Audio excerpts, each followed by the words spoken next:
Hey guys, welcome back to my channel, Why Not Travel. So this is the first travel confession. So I am going to do some travel confessions and this is the first one, so I am super excited. The last video I posted was about the Philippines, so how I travel a little bit. I will put that in the link above. And I only told you guys about some positive things, like everything was great, you know. I usually try to stay positive throughout my travels and open-minded because, you know, things can be different. But I didn't tell you guys how I got stranded in one of the islands and couldn't actually leave and missed my flight. So I will be telling you guys about this. So what happened was that I was in Cebu and decided that I still had about not even 24 hours. It was like 10 hours before my flight. So I decided, well, you know what, 10 hours is, you know, long enough to go to another island. So I got on a ferry, got to the island, booked a tuk-tuk, traveled around the island like I mentioned in my video of the Philippines, and then on the way back I already had the ticket bought for the ferry. But I get to the ferry and find out that the ferry has been canceled.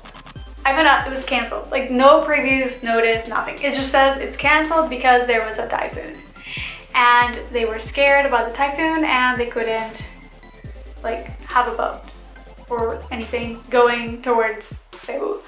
So it was about 5 o'clock in the afternoon. The ferry was supposed to leave at 6 and it was canceled. So at this point I'm just trying to figure out like what to do because I did have a flight that night. It was like 1 in the morning, so I was, you know, I had a very short gap in between to figure out how to get from one island to the next one to be able to fly out. I was flying out to London, so that was not a cheap flight that I could have just, you know, missed. I was trying to make it the best I could. I talked to the people there. They did give us a refund. Everybody that was there got a refund. But the next ferry that they were going to have was later that night, so like 10 o'clock. Well, assuming that the first, like from Cebu to Bohol Island, it took about like an hour and a half.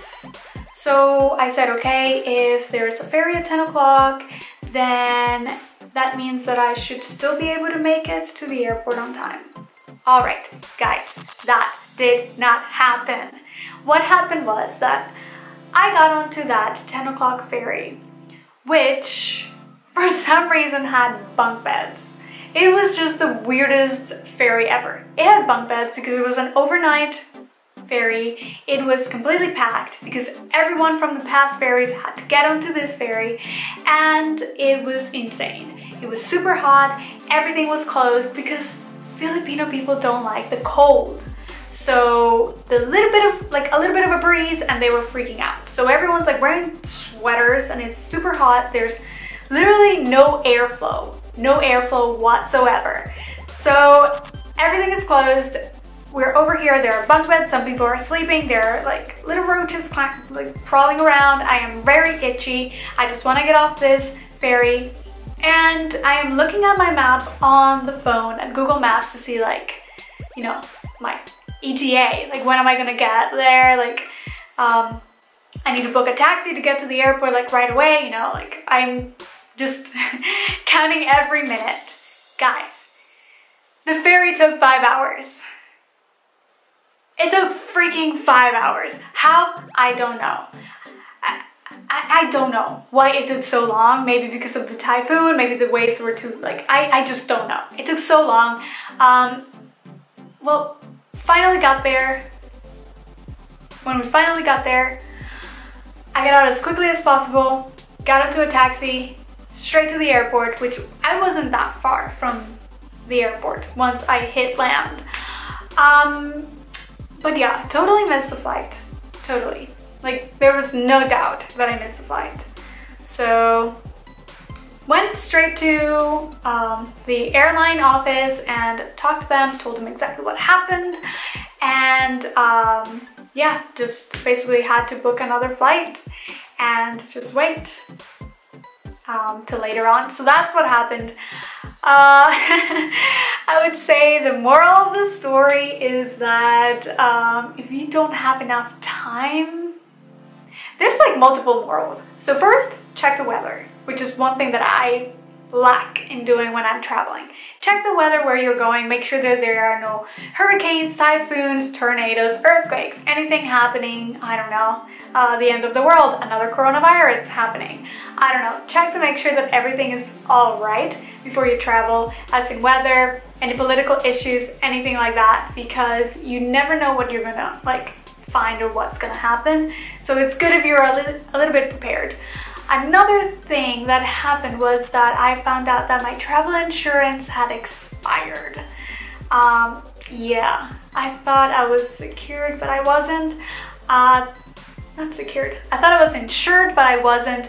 My travel insurance had expired and I had no idea. So, yeah, that second book ticket was literally out of my pocket. Which was not cool at all. So I guess also make sure that you have travel insurance. If you don't, you should look into it a little bit because it does make a difference.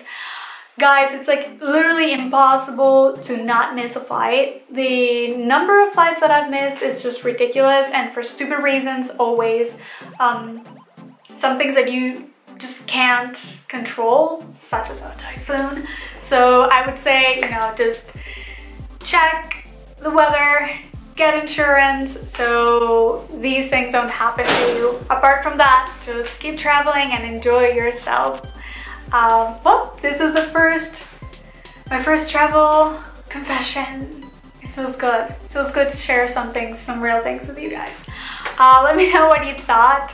Have you ever missed a flight? Let me know in the comments below what happened. Why did you miss a flight? And where were you? What happened? What did you do? And yeah, please like the video and subscribe because I will be making more travel confessions. Let me know in the comments below as well. Ask me some things. What would you like me to confess? I will be as honest as possible. I hope you like this video and my confession, and I hope to see you next time.